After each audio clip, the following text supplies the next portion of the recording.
এই বাংলাদেশে শ্রমিকদের প্রতি যে বৈষম্য, শ্রমিকদের অধিকার নিয়ে যে ছিনিমিনি, শ্রমিকদের অধিকার প্রতিষ্ঠা করার ক্ষেত্রে রাষ্ট্র এবং সরকারের যে অনীহা, এটি কোনোভাবেই আমরা মেনে নিতে পারি না।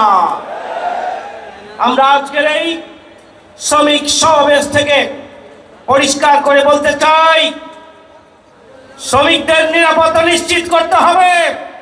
শ্রমিকদের ন্যায্য যে মজুরি সেটি তাদেরকে দিতে হবে, কর্মক্ষেত্রে নিরাপত্তা দিতে হবে, তারা আহত হলে চিকিৎসার ব্যবস্থা করতে হবে।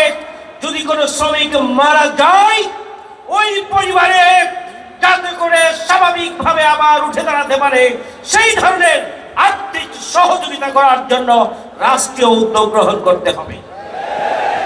তাদেরকে প্রয়োজনীয় প্রশিক্ষণের ব্যবস্থা গ্রহণ করতে হবে।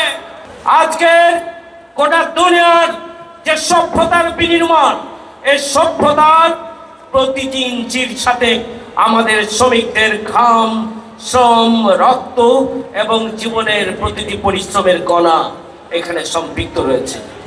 সুতরাং শ্রমিকদের অধিকার প্রতিষ্ঠা করা ছাড়া বাংলাদেশকে এগিয়ে নেওয়া সম্ভব নয়। শ্রমিকদের অধিকার প্রতিষ্ঠা ছাড়া বাংলাদেশকে একটি উন্নত রাষ্ট্র হিসেবে প্রতিষ্ঠিত করা সম্ভব নয়।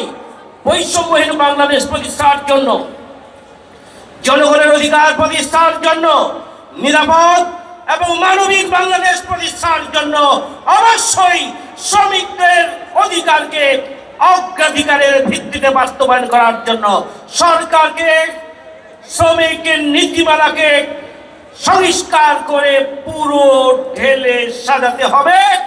বাংলাদেশের শ্রমিক নীতিমালা, শ্রমিক আইন হবে শ্রমিক বান্ধব, সেটি নিশ্চিত করার জন্য সরকারকে পদক্ষেপ গ্রহণ করতে হবে।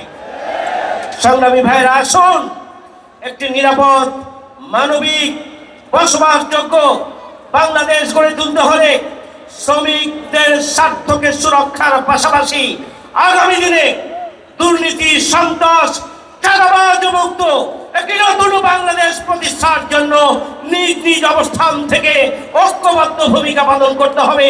শ্রমিকরা 24-এ ভূমিকা রেখেছেন, শ্রমিকরাও আগামী দিনে নতুন বাংলাদেশ বিনির্মাণে ঐতিহাসিক অবদান রাখবেন।